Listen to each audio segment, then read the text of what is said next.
Hello friends, तो आज हम बात करेंगे इतिहास के एक बहुत चर्चित या कहें हम कि इतिहास को एक तथ्य के रूप में मोड़ देने वाले साम्राज्य की, जिसका नाम है विजयनगर साम्राज्य।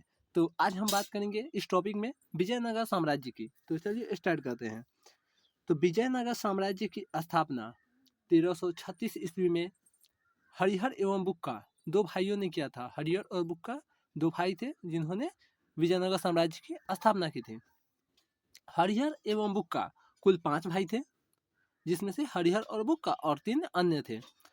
विजयनगर का शाब्दिक अर्थ है जीत का शहर। विजयनगर, आप जैसे कि विजय विजय का मतलब होता है विजय मतलब जीतना, तो इसका आप समझ सकते हैं जीत का नगर मतलब शहर और जीत विजय मतलब जीत, जीत का शहर।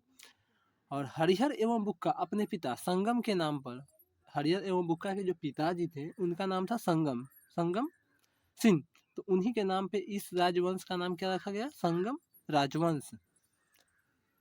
विजयनगर साम्राज्य की राजधानी हम्पी थी।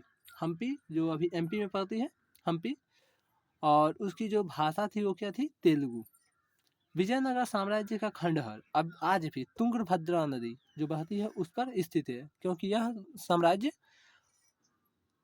तुंगभद्रा नदी के किनारे ही स्थित था।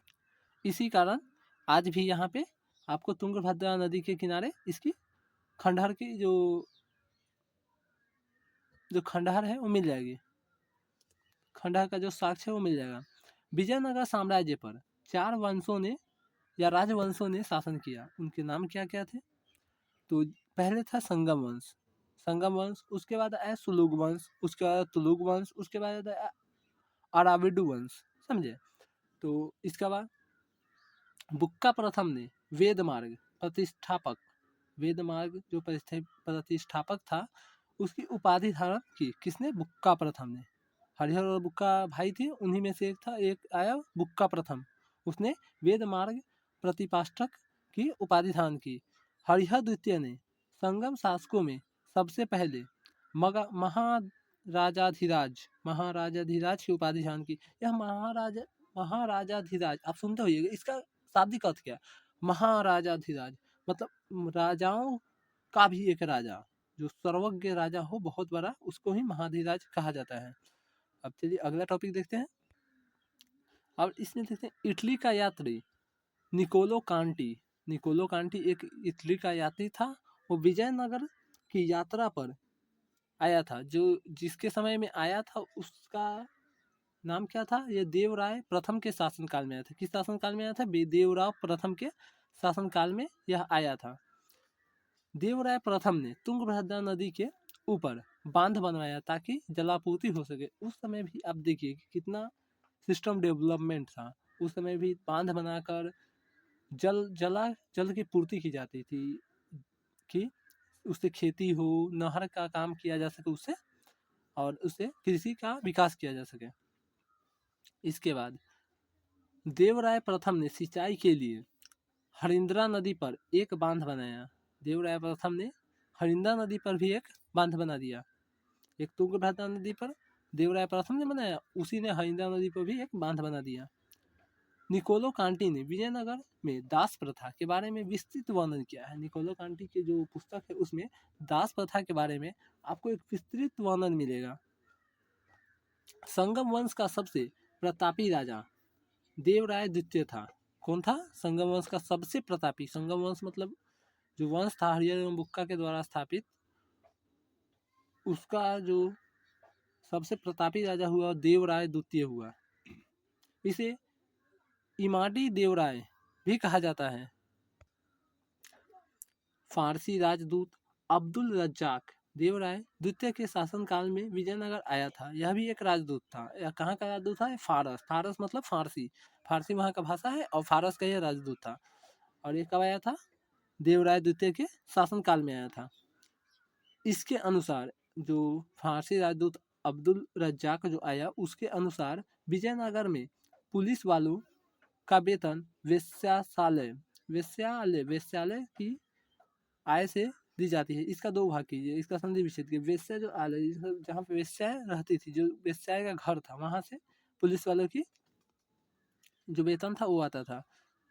तेलुगु कवि श्रीनाथ, कौन था? तेलुगु कवि श्रीनाथ कुछ दिनों तक देवराय द्वितीय के दरबार में रहे थे। तेलुगु कवि श्रीनाथ जो था वो कुछ दिन तक देवराय द्वितीय के दरबार में रहा था। यह प्रश्न पूछा जाता है कि कौन से तेलुगु कवि देवराय द्वितीय के राज दरबार में रहे थे, तो इसमें आएगा श्रीनाथ। एक बहुत प्रसिद्ध इतिहासकार है, उनका जो वर्णन है सो हम आपको बताते हैं। तो इसमें है इतिहासकार फरिश्ता, यह नाम आपने बहुत बार सुना होगा। इतिहासकार फरिश्ता के अनुसार देवराय द्वितीय ने अपने सेना में 2000 मुसलमानों को भर्ती किया एवं उन्हें जागीरें दे दी। जागीर क्या होता था? बहुत से आप इतिहास को जब पढ़ते होंगे तो जागीरदारी पर सुनते होंगे। तो जागीर मतलब होता है जो उनका जो वेतन ना देकर उसके रूप में भूमि दे दिया जाए, उसे जागीर कहते हैं। एक अभिलेख में देवराय द्वितीय को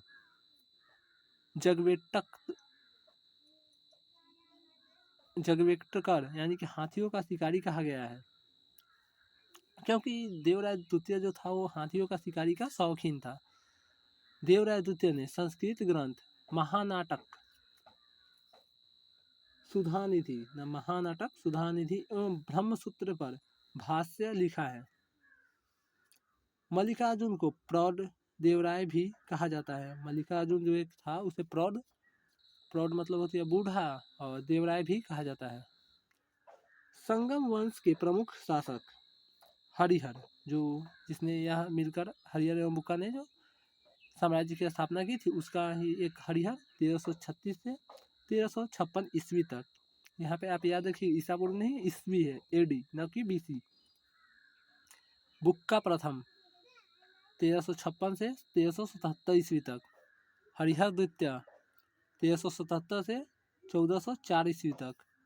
देवराय प्रथम 1406 ईस्वी से 1422 ईस्वी तक। देवराय द्वितीय 1422 से 1446 ईस्वी तक। मल्लिकार्जुन 1446 ईस्वी से 1465 ईस्वी तक। और विरूपाक्ष द्वितीय 1465 ईस्वी से 1485 ईस्वी तक। इसके बाद आता है सालुब वंश। कौन सा वंश? सालुब वंश। सालुब वंश की इसके बारे में हम नेक्स्ट वीडियो में बात करेंगे आपसे।